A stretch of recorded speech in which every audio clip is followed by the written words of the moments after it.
हाय, नमस्कार। तो चलो कुछ बातें करते हैं आज। तो बेसिकली मेरा पोएट्री में काफ़ी ऑन एंड ऑफ इंटरेस्ट रहा है, और ये मेरे स्कूल की मैगज़ीन है जो पब्लिश हुई थी जब मैं शायद 11th या 12th में थी। तो मैं हर साल हिंदी में कोई ना कोई आर्टिकल लिख के देती थी। उस साल मेरी हिंदी की टीचर ने कहा था, जिन्होंने हमें 8th तक हिंदी पढ़ाई थी, कि आर्टिकल नहीं, इस साल जो है कविता देनी है। एंड सॉरी, मैं 10th में थी। 10th, नहीं नहीं, 12th में थी। हाँ, ट्वेल्थ मैंने किसी और का देख लिया। ट्वेल्थ में थी। तो मेरी हिंदी की टीचर ने बोला था कि हाँ, क्या कहते हैं वो, कोई आपको पोएम लिख के देनी है। तो उस वक्त ना बड़ा नया नया इंट्रोडक्शन हो रहा था। हम 3 बहनें हैं, तो हमारी इमीडिएट फैमिली में ऐसा कभी कोई डिस्क्रिमिनेशन नहीं हुआ, ना मम्मी पापा की तरफ से, ना नाना नानी की तरफ से, ना दादा दादी की तरफ से। मतलब इमीडिएटली कभी महसूस ही नहीं किया कि ऐसा कुछ ये पता ही नहीं था कि लड़का लड़की में डिस्क्रिमिनेशन होता है। लेकिन जैसे जैसे आप बड़े होते हो, 9th 10th में इधर उधर जाने लगते हो, चीज़ें देखने लगते हो, तब पता चलता है कि हाँ, ये चीज़ एग्जिस्ट करती है।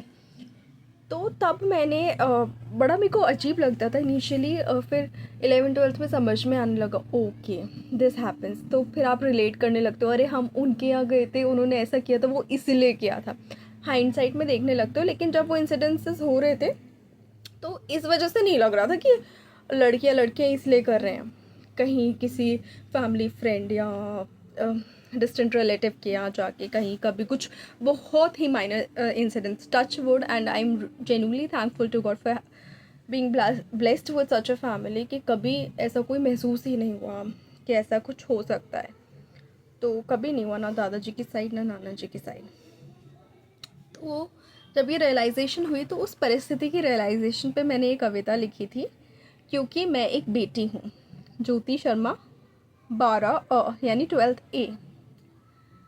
अस्पताल में जब आंखें खोली तो देखा माँ रोती है।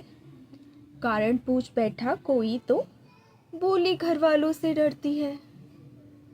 घर पहुंचकर देखा मैंने, दादी मना रही थी मातम। चाहिए तो उनको पोता था, पर पोती का था हुआ जन्म। बोझ शब्द से मेरा बचपन से ही रिश्ता बना। कहानियाँ सुनने की उम्र में तानों का छाया अंधेरा घना। वक्त के साथ मैं बड़ी हुई, लेकिन बनी रही अनपढ़। पिता नहीं चाहते थे मुझ पर करना फिजूल में पैसा खर्च। जब हंसती तो माँ कहती अपने घर जाकर हंसना। बुआ तो कुछ ऐसा कहती, काम काज अच्छे से करना।